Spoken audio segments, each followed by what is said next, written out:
Hi guys, welcome back to ആൻഡീൽസ്. അപ്പോൾ ഇന്നത്തെ നമ്മുടെ റെസിപ്പി സുഖിയനാണ്. അപ്പോൾ നമ്മുടെ നാട്ടിൽ ഇതിനെ മോദകമെന്നും വിളിക്കാറുണ്ട്. അപ്പോൾ നമുക്ക് പെട്ടെന്ന് പോയി അതിൻ്റെ ഇൻഗ്രീഡിയൻസ് ഒക്കെ ഒന്ന് കണ്ടിട്ട് വരാം. നമുക്ക് ആദ്യമേ തന്നെ ഒരു കപ്പോളം ചെറുപയർ എടുത്ത് വെക്കാം. പിന്നെ അതിൻ്റെ ഫില്ലിങ്സിനൊക്കെ വേണ്ടിയിട്ട് ഒരു കപ്പോളം ശർക്കര എടുത്ത് വെക്കാം. അതേപോലെ തന്നെ ഒരു കപ്പോളം തേങ്ങ ചിരകിയത് എടുത്ത് വെക്കാം. പിന്നെ ഒരു 4-5 ഏലക്ക ഒന്ന് ക്രഷ് ചെയ്തതും കൂടെ എടുത്ത് വെക്കാം. ഇനി നമുക്ക് ഇതിൻ്റെ കോട്ടിങ്സ് ഒന്ന് തയ്യാറാക്കാനായിട്ട് 1/4 കപ്പ് മൈദ എടുത്ത് വെച്ചിട്ടുണ്ട്. ഇച്ചിരി ഉപ്പ്, അതേപോലെ തന്നെ 1/2 ടീസ്പൂണോളം മഞ്ഞൾപ്പൊടി എടുത്ത് വെച്ചിട്ടുണ്ട്. നമുക്കിനി കുക്കർ എടുത്തിട്ട് കഴുകി വൃത്തിയാക്കി വെച്ചിരിക്കുന്ന ചെറുപയർ ഇട്ട് കൊടുക്കാം. എന്നിട്ട് നമുക്കിതിലോട്ട് ഒരു 1.5 കപ്പോളം വെള്ളം ഒഴിച്ചു കൊടുക്കാം. എന്നിട്ട് നമുക്കൊരു 3 വിസിൽ വരുന്നവരെ ഇതിനെ നന്നായിട്ടൊന്ന് അടിച്ചെടുക്കാം. അപ്പോൾ നമുക്ക് കുക്കറിൻ്റെ പ്രഷറൊക്കെ പോയതിന് ശേഷം ഒന്ന് തുറന്ന് നോക്കാം. അപ്പോൾ നന്നായിട്ടൊന്ന് വെന്ത് വന്നിട്ടുണ്ട്. നമുക്ക് ഈ ഒരു കൺസിസ്റ്റൻസിൽ വേണം കിട്ടാൻ.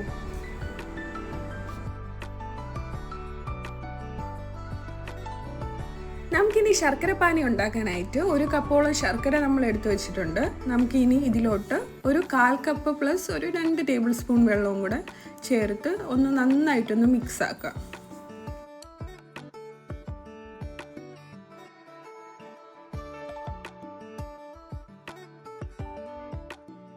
അങ്ങനെ ശർക്കര പാനി എല്ലാം സെറ്റായിട്ട് വന്നിട്ടുണ്ട്. ഇനി നമുക്ക് വേവിച്ച് വെച്ച പയറിലോട്ട് ഈ ശർക്കര പാനി നന്നായിട്ട് അരിച്ചിട്ട് ഒഴിച്ചു കൊടുക്കാം.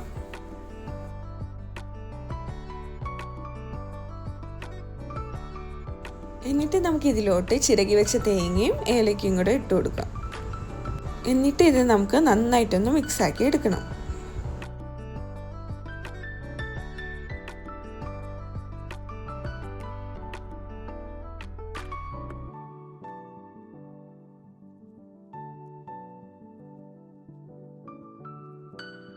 അങ്ങനെ നമ്മുടെ ഫില്ലിങ്സ് എല്ലാം റെഡി ആയിട്ടുണ്ട്. നമുക്ക് ഈ ഫില്ലിങ്സിനെ ഒരു ചെറിയ ചൂടോട് കൂടി തന്നെ എടുക്കണം. എന്നിട്ട് നന്നായിട്ട് ഉരുളകളാക്കിയിട്ട് മാറ്റി വെക്കണം.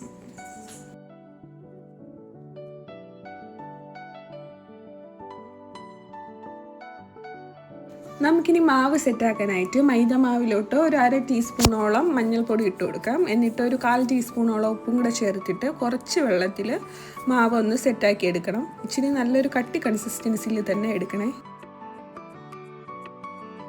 ഇനി നമുക്ക് കടായൊക്കെ ഒന്ന് അടുപ്പത്ത് വെച്ചിട്ട് ഓയിൽ ഒഴിച്ചു കൊടുക്കാം.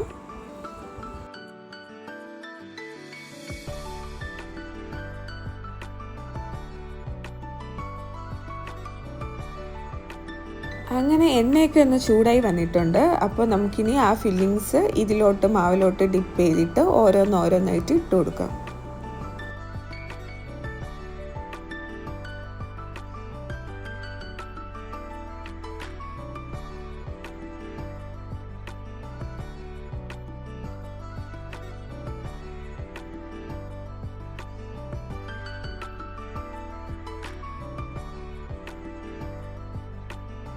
അങ്ങനെ നമ്മുടെ മോദകമെല്ലാം സെറ്റായിട്ട് വന്നിട്ടുണ്ട്. അപ്പോൾ നമ്മുടെ വീഡിയോ ഇഷ്ടപ്പെട്ട എല്ലാവരും ലൈക്കും ഷെയറും സബ്സ്ക്രൈബും ചെയ്യണേ.